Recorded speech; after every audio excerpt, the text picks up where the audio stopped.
दोस्तों शॉगरेन सिंड्रोम ये एक तरह का ऑटोइम्यून डिजीज़ है। जैसा कि इससे पहले हमने बताए थे, ऑटोइम्यून डिजीज़ का मतलब है कि ये हमारे अपनी जो बॉडी के अंदर इम्यूनिटी सिस्टम है, हमारी अपनी इम्यून सिस्टम जो है हमारी ही इम्यून सिस्टम के ख़िलाफ़ एंटी बॉडी जो है तो बनाती है, उसके ख़िलाफ़ काम करती है। इसी को हम लोग ऑटोइम्यून डिजीज़ कहते हैं। तो दोस्तों इसके अंदर मोस्टली क्या होता है, दो अहम चीज़ें याद रखें। इसमें dryness of eyes and dryness of mouth. जी हाँ दोस्तों, हमारी आँखें खुश्क हो जाएगी और हमारा जो मुंह है या ज़ुबान है वो खुश्क हो जाएगा।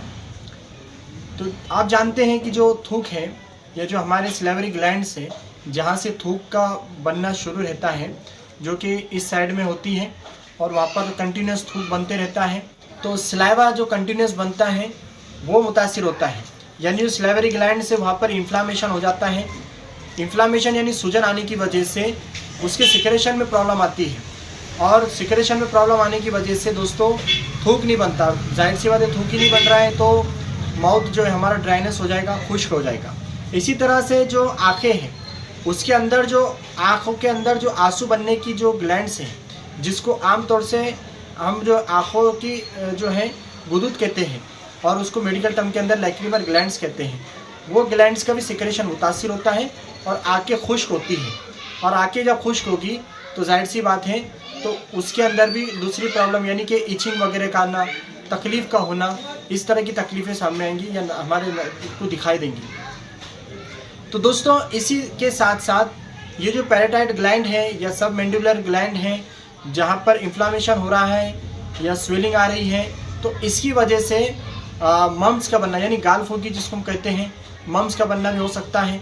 तो ये इस वक्त हम देख रहे हैं कि इस तरह की तकलीफ़ें यहाँ पर तो हो ही रही है। तो डेंटल से रिलेटेड कुछ तकलीफ़ें भी हो सकती है, जैसे कि डेंटल कैरीज़ हैं, थ्रश भी हो सकता है।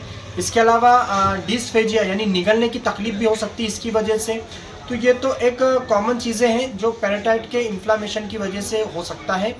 और लैक्रिमल ग्लैंड्स जो मुतासिर हो रही है उसकी वजह से भी धुंधला दिखना और इसकी सीवियरिटी बढ़ जाती है तो इंसान की जो है। तो इसके अलावा दोस्तों इसके एक्स्ट्रा ग्लैंडुलर फीचर्स भी देखे जाते हैं, जैसे कि अर्थराइटिस है, रेनॉल्ड फिनोमेनॉन है। इसके अंदर क्या होता है कि हमारी जो हाथों की फिंगर्स हैं वो पानी में डालने के बाद हम देखते हैं कि वो एक हिस्सा उसका मखसूस वाइट रह जाता है और ब्लूइश कलर का नज़र आता है, यानी वहाँ की सर्कुलेशन मुतासिर होती है। और साथ ही क्यूटिनेस वैसी दोस्तों इसके अंदर लंग्स भी मुतासिर हो सकता है, जिसको इंटरस्टिशियल लंग डिजीज़ कह सकते हैं हम लोग। इसकी वजह से सूखी खांसी बनी रहती है। और इसके साथ ही दोस्तों नेक के हिस्से के अंदर लम्ब यानी कि एक तरह की गांठें नज़र आ सकती हैं। दोस्तों ये इसके अंदर ख़ास बातें हैं। और साथ ही हाथों पैरों में जकड़न रहना, हाथ पैरों का सुन्न हो जाना और मुंगियों का आना, इस तरह के सिम्टम्स सामने आते हैं। तो कुल मिला के दोस्तों ये था शॉगरेन सिंड्रोम के ताल्लुक से साइन सिम्टम्स, उसके काउजेज, उसकी वजूहत के बारे में। ये सब चीज़ें होती हैं तो इंसान एक तो डेंटल जो सर्जन होते हैं या फिर डेंटिस्ट जो होते हैं उनके पास जाते हैं, या फिर आंखों के डॉक्टर के पास जाते हैं, यानी कि ड्राइनेस ऑफ आइज़ यानी कि आंखों की खुश्की वगैरह की कंप्लेन लेकर वो जाते हैं, लुब्रिकेंट वगैरह इस्तेमाल करते रहते हैं। लेकिन ऐसे वक्त में दोस्तों ये सब अलामतों को जानकर हम लोग को चाहिए कि एक मरतबा रेमेटोलॉजिस्ट डॉक्टर की भी हम ज़रूर सलाह लें इस ताल्लुक से। हो सकता है इस तरह की कोई तकलीफ़ आपको हो।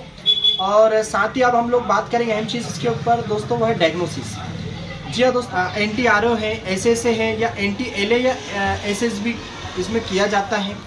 और बायोप्सी भी की जाती है इसके अंदर बायोप्सी सलाइवरी ग्लैंड्स के ताल्लुक से हो या फिर लिप्स के जो है तो बायोप्सी की जा सकती है। ये इसके डायग्नोसिस है।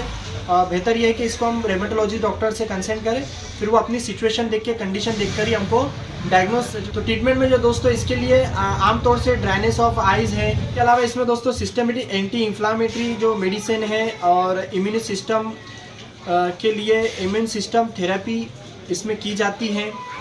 और इसके साथ ही दोस्तों इसके अंदर डेंटल ओपिनियन यानी डेंटिस्ट के ओपिनियन और ऑप्थेल्मोलॉजिस्ट के ओपिनियन ली जाती है। तो ये था दोस्तों शॉगरेन सिंड्रोम्स के ताल्लुक से अहम जानकारी। आई होप को तमाम बातें आपको अच्छे से समझ में आई होगी। लेकिन फिर भी कोई कन्फ्यूज़न है, कोई क्वेश्चन है, आपके जहन में कोई सवालात हैं तो आप बिल्कुल कमेंट कीजिए, उसका जवाब आपको देने की कोशिश करेंगे। इस क्लिप को देखने के लिए आपका बहुत बहुत शुक्रिया। आगे इसी तरह की क्लिप देखने के लिए हमारे चैनल को ज़रूर सब्सक्राइब करें। Thank you very much.